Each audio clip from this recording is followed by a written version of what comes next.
Essa luta do Diego Lopes contra o Jean Silva era uma luta que estava sendo muito aguardada, por vários motivos. Primeiro, porque ela poderia colocar o Jean Silva na boca do gol ali para disputar o cinturão contra o Volkanovski. E, no máximo, ele teria que esperar o Volkanovski lutar contra o Lerone Murphy para fazer essa luta. Então, era uma luta muito importante para ele. O outro ponto é que, no papel, a gente tinha tudo para ser uma luta muito boa.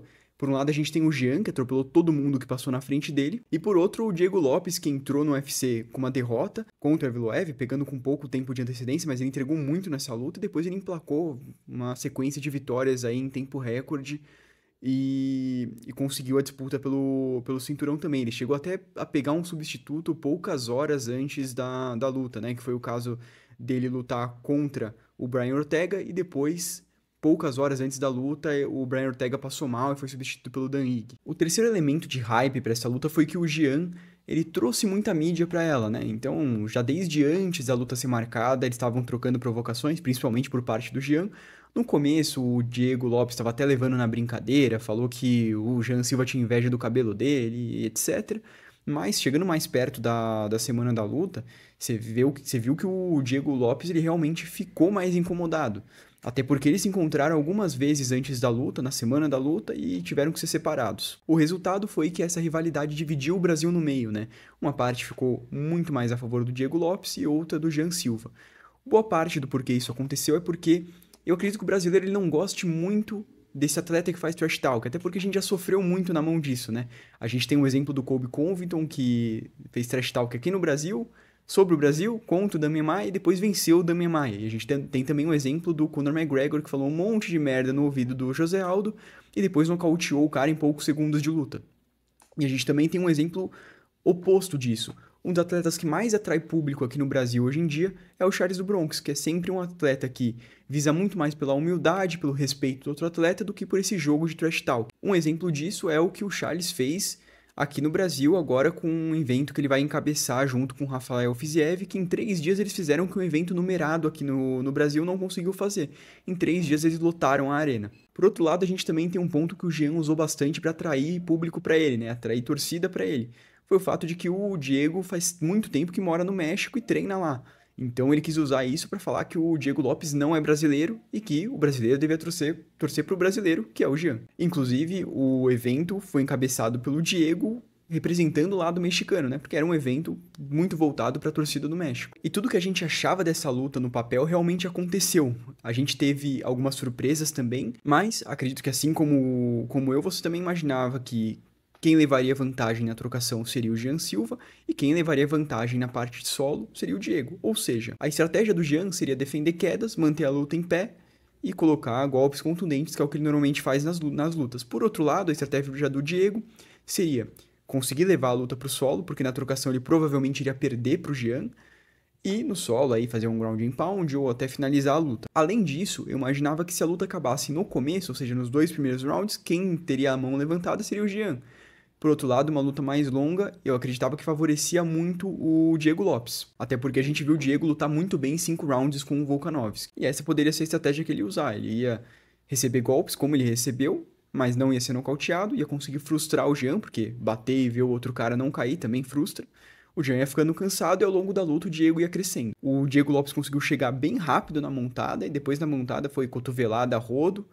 E, inclusive, o Jean saiu do primeiro round como se ele tivesse sido atropelado por um caminhão, ele já tava sangrando pra caramba. Enquanto, por outro lado, no final do primeiro round, parecia que o Diego tinha passeado no parque. No segundo round, isso se inverte um pouco.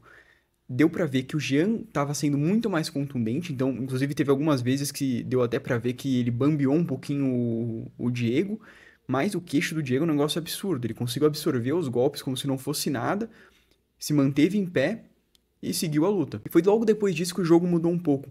Eu senti o Jean afobado, ele queria finalizar a luta. Pode até ter sido porque ele tomou aquele amasso no primeiro round e ele queria reverter isso. Então eu senti ele com muita gana para finalizar a luta. E a gente sabe que quando você começa a ser displicente no ataque, você acaba dando brechas na defesa. Que foi exatamente o que aconteceu. Numa oportunidade que o Diego viu, ele conseguiu uma cotovelada giratória num timing perfeito, que acertou o Jean. Ele caiu e aí foi só o Diego finalizar a luta. E toda aquela provocação pré-luta não terminou no octógono. O Diego parece ter levado pro pessoal, e realmente, algumas vezes é difícil não levar tudo aquilo pro pessoal, e foi tirar satisfação com o corner do Jean depois da luta. O Jean, obviamente, não gostou nada disso. Resultado, o Jean deu um soco na nuca do Diego depois da luta ter sido interrompida, e a sorte do Jean é que esse soco não pegou em cheio e que separaram um pouquinho antes ali dele poder fazer mais alguma coisa. Porque se esse soco realmente pega, pode ter alguma penalização muito grave pro Jean. A gente já viu carreiras acabando por causa disso. E a outra sorte do Jean é que o Diego, depois da luta, na entrevista, falou que estava tudo resolvido, que estava tudo certo, mas ainda é cabível de ter alguma punição pro Diego nisso. E pro Jean, com certeza, essa derrota foi um baque muito grande. A gente sabe quando você fala muito antes da luta e não corresponde isso em resultado, você acaba tendo que ouvir muito mais do que você ouviria depois da luta se você não tivesse falado nada. Esse é o ciclo natural das coisas, acaba sendo uma faca de dois gumes. Se o atleta vai lá, fala e ganha, ele é o foda, ele é o cara que fez tudo o que ele falou que ia fazer. Por outro lado, se ele perde, ele vai ficar, pelos fãs, vai ficar classificado abaixo do lixo, né? Ele falou um monte e não entregou nada. E sobre o futuro do Jean vai depender muito de como ele reagir a essa derrota. Mas eu realmente sinto que essa luta não foi um ponto final na rivalidade. Os dois são jovens, os dois são muito bons, e eu realmente acho que os dois têm potencial para ser campeão um dia. Então, eu realmente acredito que algum dia a gente pode ver essa luta de novo e talvez até por uma disputa de cinturão. E além do mental, o mesmo ponto que o Jean tem que trabalhar é o que o Ruff vai ter que trabalhar agora. Quando ele foi derrubado, ele cedeu a montada muito fácil pro Diego. E o Diego não é o melhor wrestler da categoria. Ele tem um jiu-jitsu muito bom, mas a gente tem o Evloev, a gente tem o Aljamain Sterling, então a gente tem pessoas que são muito boas no jogo de chão. Então, ceder a montada tão rápido assim não é um bom sinal do jogo de chão do Diego. Além do mental, mesmo que o Jean tivesse ganhado, assim como o Ruff, ele mostrou um gap muito grande no jogo de chão. O Diego derrubou e rapidinho ele estava na montada ou estava nas costas. Então, a partir do momento que você revela isso, os outros atletas ali que vão lutar contra o Jean daqui para frente podem usar essa brecha para adaptar o jogo e conseguir tirar pontos ali, ou arrancar até uma finalização do mesmo jeito que o Diego Lopes conseguiu amassar o Jean Silva no primeiro round. E isso que o Diego Lopes não é nem o melhor wrestler, ou o melhor jogo de chão da categoria. A gente tem outros nomes que poderiam fazer muito pior e por muito mais tempo do que o Diego conseguiu fazer. Um pouco disso foi até o que a gente viu no primeiro round. O Jean deu uma brecha ali num chute giratório que ele tentou dar, foi derrubado e foi amassado no chão até o final do round. E com essa vitória do Diego, o Lerone Murphy tá super feliz, porque quem poderia roubar a chance dele de disputar o cinturão era o Jean. Então agora ele tem caminho livre para disputar o cinturão contra o Volkanov. Mas com certeza o Diego não fica muito atrás disso. Ele sempre entrega muito nas lutas, ganhou inclusive nessa última bônus de performance e bônus de luta da noite, então 2 bônus na mesma noite. E o UFC já deixou bem claro que gosta muito do Diego, casa boas lutas para ele, dá boas oportunidades para ele. Então ele não tá muito atrás nessa disputa de cinturão. O próximo passo dele aqui pode ser uma luta contra 2 rivais aí já estabelecidos, né? O primeiro deles é o Evloev, que ganhou do Diego na estreia do Diego no UFC. Eles já vêm trocando algumas farpas, então pode ser que casem essa luta. Uma segunda possibilidade é contra o Yair Rodrigues, que os caras bateram boca, se xingaram na coletiva de imprensa, sendo que eles não iam nem lutar um contra o outro, né? Ia ser Diego Lopes e Volkanovski, ia ser o Yair Rodrigues contra o Patrício Pitbull. E os caras ali, basicamente, o maior ponto ali daquela coletiva de imprensa foi os dois brigando. Então, é uma outra rivalidade aí que pode ser explorada.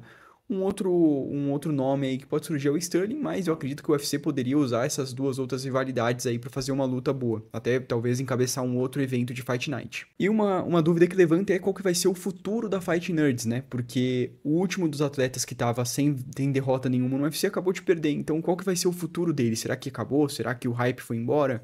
Será que agora a gente vai começar a ver um processo de decadência da Fight Nerds? Eu gravei um outro vídeo que eu vou deixar aqui em destaque para vocês poderem conferir lá. E isso tudo foi a minha opinião e eu quero ouvir a sua. Coloca aqui no comentário o que vocês acharam dessa luta e qual que vocês acham que vai ser o futuro do Jean, o futuro do Diego dentro da categoria. E também deixa o seu like no vídeo para poder ajudar a gente a distribuir mais o conteúdo e também se inscreve no canal para não perder nenhum vídeo que a gente vai estar lançando.